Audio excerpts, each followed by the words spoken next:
Friend আসসালামু আলাইকুম। আশা করি আপনারা সবাই ভালো আছেন। আলহামদুলিল্লাহ আমি ভালো আছি। আজকে আবারও চলে আসলাম আপনাদের সামনে নতুন একটি রেসিপি নিয়ে। তো আমার আজকের রেসিপি লেয়ার মুরগি রান্না। আমি খুবই সাধারণ ও সহজ পদ্ধতিতে আমি রান্না করে দেখাবো আজকে।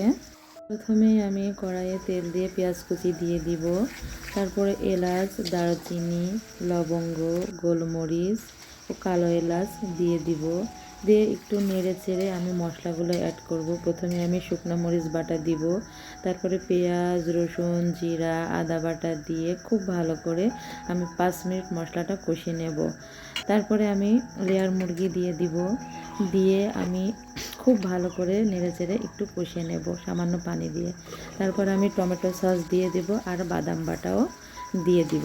এবার আমি ঢেকে খুব ভালো করে নেড়েচেড়ে 20 মিনিট কষিয়ে নেব।